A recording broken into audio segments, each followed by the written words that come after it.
Welcome to Decarcerate PGH, an independent news network. Today, from news.mic, that's mic.com/articles, is a report by Tom McKay. Blackwater guards who killed 14 innocent Iraqi civilians finally found guilty. 10/23/2014. The news.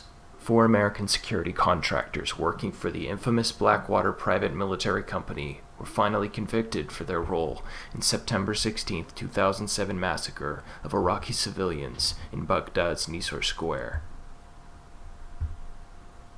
During the incident, Blackwater personnel killed 14, including young children, and wounding 17 in what prosecutors allege was a false panic triggered by fears of an approaching car bomb. Lawyers representing the guards described the attack as an act of self-defense. CNN reports that each of the 4 contractors involved were found guilty of multiple counts of voluntary manslaughter, attempted manslaughter, and firearms offenses. The Blackwater sniper that fired the first shot, 35-year-old Texan Paul Slow, was found guilty of first-degree murder. Prosecutors said that even as the team stopped firing, Slow continued shooting at unarmed Iraqi civilians. All will likely receive long sentences. The background.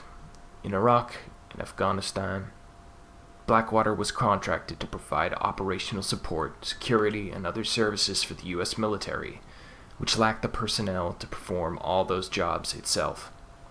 In 2007, there were up to 180,000 contractors working in Iraq alone, compared to the 170,000 U.S. troops. Journalist Jeremy Scahill called Blackwater the world's most powerful mercenary army. Blackwater itself might not be fretting. It renamed itself XE Services in 2009 and then began operating under the name Academy since 2011.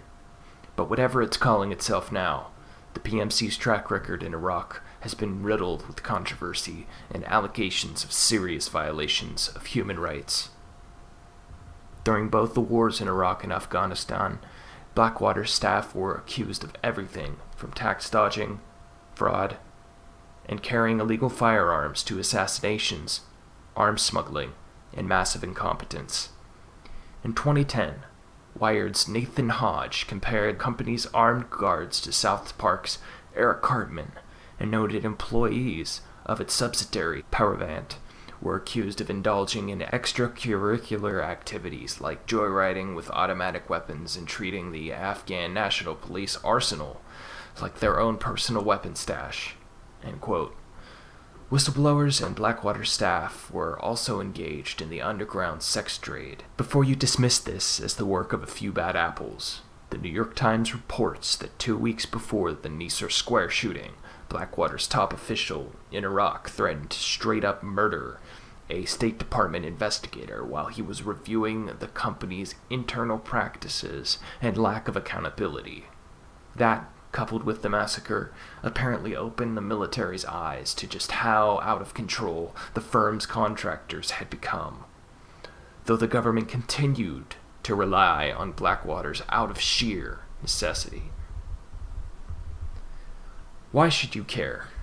It's excellent news that the men responsible for deliberately killing and maiming innocent Iraqis in 2007 had been held accountable of their crimes. But the company still operates with little oversight around the world. Foreign Policy's Kate Brannon reported in July that Academy and its subsidiaries have incredibly lucrative contracts providing security across the globe, while Eric Prince, billionaire formed head of Blackwater, began an ill-fated venture to fight Somali pirates. The modern mercenary author Sean McFate told Brannon that there are new actors, smaller companies, emerging every day across the globe, with some going native as warlords and others refashioning themselves as for rent security.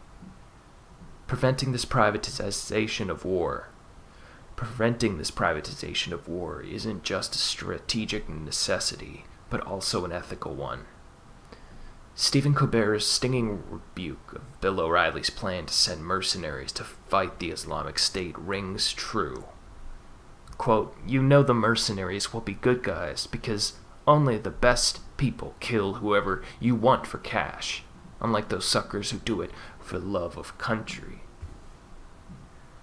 Again, this is an article written by Tom McKay. Tom is a live news columnist for Policy Mike, where he